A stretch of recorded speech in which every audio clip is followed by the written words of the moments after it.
परमेश्वर ने हमसे वादा किया है, यदि तू अपने परमेश्वर यहोवा का वचन तन मन से सुने और जो उसकी दृष्टि में ठीक है वही करे, तब हमारी हर वो बातें, हर एक जो परेशानी हमारे जीवन में होती है, परमेश्वर उसे दूर करता है, हमारे लिए पौधे का प्रबंध करता है। मैं अपने जीवन की गवाही बताऊंगी। मैं एक मसीही परिवार में जन्म हुआ। मेरे पापा भिलाई स्टील प्लांट में थे और मम्मी प्रभु के भय में। मेरे परिवार में हमेशा प्रार्थना दुआ, सुबह 6 बजे उठ के हमारा पूरा परिवार घुटने टेक के प्रेयर करता था। उसके बाद रात को 8 बजे हमारे यहाँ प्रेयर होता था और हमारे कम्युनिटी चर्च में पहले तमिल सर्विस लगता था, हिंदी सर्विस के बाद तमिल लगता था। तो पापा तमिल सर्विस का संचालन करते थे और हम लोग सेक्टर 5 में रहते थे। और मैं बचपन से छोटी बेटी थी, 2 बहनें, हम लोग, बड़ी बहन तमिलनाडु में रहती है, मैं छोटी थी। और मेरे मामा लोग सब, हम लोग साथ में एक फैमिली में रहते थे और मैं सबकी लाडली और सबसे छोटी, और सब बहुत मेरे को प्यार करने और सब कुछ। और उसके बाद मैं स्कूल समय से बचपन से संडे स्कूल जाती थी, हमेशा संडे स्कूल जाना, संडे स्कूल में पढ़ना। हमारे यहाँ संडे स्कूल जैसे नर्सरी से 12वीं तक स्कूल में लगते वैसे संडे स्कूल में लगता हमारे यहाँ।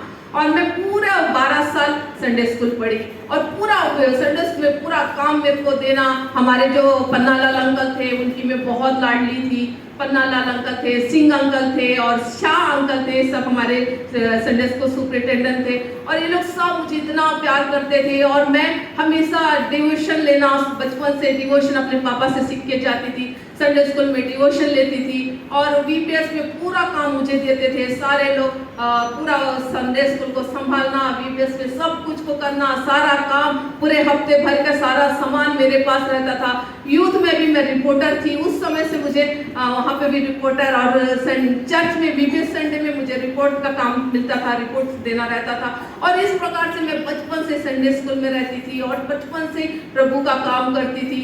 फिर यूथ में भी मैं सब कुछ कार्य करी। फिर जैसे मेरा बपतिस्मा हुआ 92 में, मैं बपतिस्मा ली और उसके बाद जिस दिन बपतिस्मा ली उसके अगले संडे से मैं संडे स्कूल पढ़ाने लगी। इस प्रकार से, और मैं कविताएं लिखती थी, बहुत सिर्फ मसीही कविताएं लिखती थी। और उस समय जो बुद्धिमान स्त्री और जो ज्योति की, ऐसे सारे बुक्स में मेरी कविताएं छपती थी और बहुत बड़े बड़े मेरे सपने थे।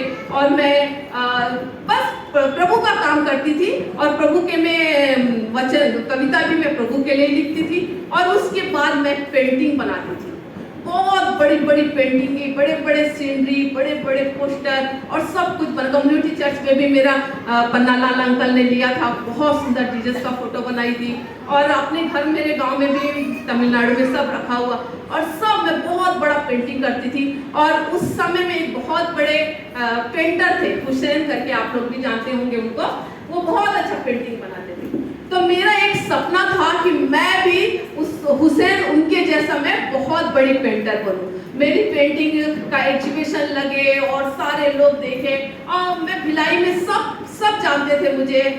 यूथ मीटिंग में 3-3 दिन के लिए रायपुर, राजनांदगांव सब जाते थे, सबके साथ मैं बहुत अच्छे से रहती थी। सब मेरे से बहुत प्यार करते थे, लोग पहचानते थे, जानते थे, इतना सब कुछ अच्छे से और सारे। और उसके बाद मैं चाहती थी कि पूरी दुनिया मुझे जाने, पूरा भारत मुझे पहचाने। मैं बहुत बड़ी पेंटर बनना चाहती थी, मेरे एग्जीबिशन, बड़े बड़े एग्जीबिशन लगे, ये मेरा सपना था। फिर उसके बाद 94 में पापा रिटायर हो रहे थे और पापा ने कहा कि रिटायर हो, इससे पहले बेटी का शादी कर देता हूँ। तो फिर मेरे लिए रिश्ता आया बेंगलोर से। तो मेरी सहेलियों ने कहा कि बहुत अच्छी बात है, बेंगलोर से रिश्ता आया, बहुत अच्छा शहर है, बहुत बड़ा शहर है, यहाँ पे तुम अपने सपने को पूरा कर सकती हो, वहाँ पे एग्जीबिशन लगा सकती हो, पेंटिंग बना सकती हो, सब कुछ कर सकती हो। और मैं भी बहुत खुश हुई कि बहुत अच्छा शहर है, बहुत अच्छा, वहाँ पे मैं अपना पेंटिंग बनाऊंगी, एग्जीबिशन लगाऊंगी। और इस तरह से उसके बाद जब मेरा शादी हो गया और मैं बेंगलोर चली गई और वहाँ रही, फिर उसमें परिवार में और अपना सब कुछ, परिवार और परिवार और परिवार। उसके बाद मेरा पेंटिंग छूट गया, मेरा कविता लिखना छूट गया, मैं ना किसी इसमें नहीं रहती थी, मेरे को वहाँ का लैंग्वेज भी नहीं आता था, किसी से बात नहीं, पूरे शहर में किसी को मैं नहीं जानती थी। दिन भर मैं दरवाजा बंद करती थी, अकेले रहती थी घर में और पूरे समय। उसके बाद तब मेरा बेटा छोटा सा था, 3-4 साल का, और फिर वापस हम लोग भिलाई आए। भिलाई में आए तो फिर उसके बाद फिर से प्रभु ने मुझे इस्तेमाल किया और फिर से VBS में, संडे स्कूल में सब मैं पढ़ाने लगी। फिर सब उसी प्रकार की वही काम पर करने लगी, फिर कविताएं लिखने लगी, लेकिन मैं पेंटिंग नहीं कर पाई। मेरा जो सपना था कि लोग मुझे पहचाने, लोग मुझे जाने, मैं पेंटिंग, लेकिन वो चीज मैं नहीं कर पाई। लेकिन प्रभु ने मुझे अपने लिए बहुत आज से इस्तेमाल किया। उसके बाद मुझे बहुत इस्तेमाल करने लगा। मैं जीजस कॉल से जुड़ गई थी। फिर मुझे आंटी का, स्टेला दिनकरन आंटी का कॉल आया कि तुम भिलाई में स्टार्ट करो जीजस कॉल एस्तर प्रार्थना समूह। और उसके बाद 2011 में मैं अपने घर में स्टार्ट करी और हमारे यहाँ कंटिन्यू वहाँ पे एस्तर प्रार्थना समूह होने लग गया। हर शनिवार को हमारे देशमुख भैया मेरे पास्टर रहे और वो हर हफ्ता हमारे यहाँ आते थे पूरे कोच के साथ, पूरे परिवार के साथ, और बहुत सारे परिवार हम लोग एक साथ जुड़ते थे बड़ी सामर्थ्य के साथ, बहुत कार्य। और फिर हम प्रार्थनाएं करते थे। वहाँ से आंटी का प्रेयर रिक्वेस्ट आता था और हम लोग यहाँ से हर हफ्ता उनको रिपोर्ट भेजते थे कि कितने लोग इकट्ठे थे, क्या प्रार्थनाएं और सारी बातें। और देशमुख भैया हर शनिवार को आते थे और हमारे यहाँ प्रार्थना होती थी। लॉकडाउन तक कंटिन्यू हुई। उसके बाद फिर मेरी इच्छा थी कि मैं प्रभु में और आगे बढ़ूं। तब मुझे BTH करने का मौका मिला, MTH करने का मौका मिला, PhD करने का मौका मिला। फिर मैं चाहती थी कि मैं रेवरेंड भी बनूं। तो फिर परमेश्वर ने ऐसा कार्य किया कि उन्होंने मुझे रेवरेंड का मेरा ऑर्डिनेशन हुआ और प्रभु मुझे और भी इस्तेमाल करने लगा। फिर मुझे रिपोर्टर का बड़े बड़े वक्ताओं का रिपोर्ट लेने लगी, इंटरव्यू लेने लगी। और सारे वक्ताओं के बड़े बड़े लोग, राम बाबू और अजय चौहान, ऐसे बड़े बड़े लोगों का इंटरव्यू लेने लगी और लोग मुझे जानने लगे, पहचानने लगे। और मैं प्रभु को इतना धन्यवाद दी कि प्रभु कि तुम मुझे अपनी सेवकाई के लिए इस्तेमाल कर रहा। और जब भी कोई भी वक्ता आते थे मेरे घर, हमेशा आते थे बाहर से, तो वो लोग बोलते थे कि सिस्टर आप इतना सेवकाई कर रही हैं तो जरूर कोई ना कोई सताव आपके जीवन में आया है। मैं मन में सोचती थी कि नहीं, मेरे जीवन में तो कभी कोई सताव नहीं आया। मैं तो बचपन से प्रभु का कार्य कर रही हूँ और मैं अच्छे से करती हूँ, मेरे जीवन में तो कोई सताव नहीं।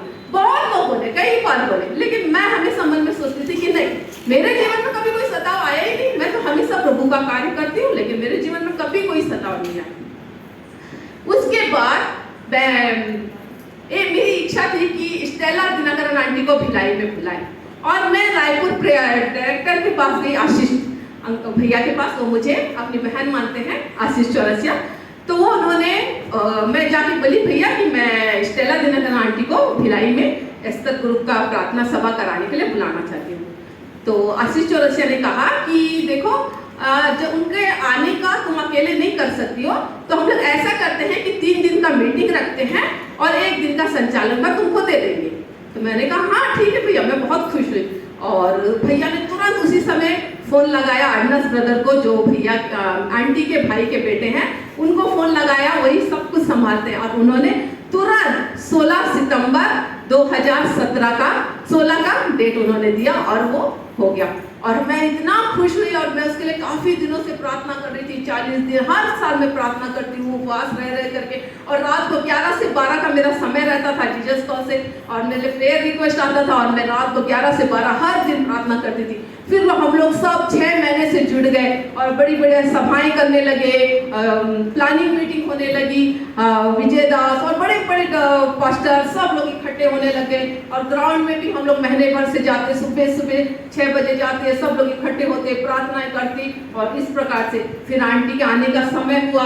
और जब आंटी आई 5 दिन के लिए, उनको एयरपोर्ट से लेने से लेकर उनके एयरपोर्ट वापस जाने तक 5 दिन में उनके साथ रही। और उन्होंने मुझे अपनी बेटी की तरह इतना प्यार किया और इतना, क्योंकि आंटी को पता था कि आंटी की बेटी का नाम भी मुझे, आंटी का नाम भी मुझे रखा गया था। तो आंटी ने मुझे इतना प्यार किया और मैं इतनी खुश हुई आंटी के साथ पूरे। और उसके बाद मुझे दिया गया 1 दिन का संचालन का, और हमने मैनोनाइट चर्च को बुक किया। वो मैंने खुद अपनी पर्सनल मैंने बुक किया था, और उसमें जो भी खर्चा महीनों के बीच में आया था वो सारा खर्चा मैंने उठाया। और उड़ीसा से हमने 400 लोगों को बुलाया, रायपुर से 22, भिलाई 3 से 20 करीब आए थे, और हमारे भिलाई के 40 बहनें थी। और सबके लिए मैंने एक जैसा साड़ी लिया था भिलाई के लोगों के लिए। और इतनी अच्छी तरीके से वो मीटिंग हुई और परमेश्वर ने इतना मुझे, उड़ीसा के सारे लोग, सारी बहनें जितनी भी आई, सबके लिए, और जो भी खाने का प्रबंध सब कुछ मैंने पर्सनली किया, किसी से भी 1 रुपया नहीं लिया। और उसके बाद इतना प्रभु ने मुझे इस्तेमाल किया और मैं इतना प्रभु में आनंदित थी और बहुतायत से परमेश्वर को धन्यवाद देती थी। लेकिन उसके बाद जो लोग आते थे, बड़े बड़े प्रभु के लोग जो मुझसे कहते थे, और वही उसी तरह से मेरे जीवन में हुआ। और 4 साल जो लॉकडाउन का समय था, उस समय मेरे जीवन में इतनी कठिन परिस्थिति, इतना बड़ा प्रॉब्लम जो कभी सोच नहीं थी मैं, कभी जो असंभव था मेरे जीवन के लिए, वैसी परिस्थिति मेरे जीवन में आई। पूरा मेरा जीवन अस्त व्यस्त हो गया, मैं एकदम टूट गई, एकदम से सब कुछ, जैसा सब कुछ मेरा खत्म हो गया, सब कुछ। लेकिन मैंने परमेश्वर को नहीं छोड़ा, उसे मजबूती से थामे रहा। बहुत कठिन परिस्थिति, पूरा शहर में, पूरे हर जगह, लेकिन परमेश्वर ने मुझे नहीं छोड़ा। मेरे बच्चे मेरे साथ थे हर परिस्थिति में, हर दुख में, हर तकलीफ में, हर परिस्थिति। मेरे बच्चे छोटे छोटे थे 4 साल पहले, उन्होंने कभी मेरा साथ नहीं छोड़ा, हर परिस्थिति में वो मेरे साथ रहे। परमेश्वर ने मेरे लिए उपाय किया, उसने उस पौधे को मेरे लिए रखा जो मूसा को उसने दिया था, जो मूसा के हाथ में दिया था और जो पहले से रखा हुआ था। और वो पौधा मेरे जीवन में जो खटास थी, जो कड़वाहट थी, उस मीठे में बदल दिया।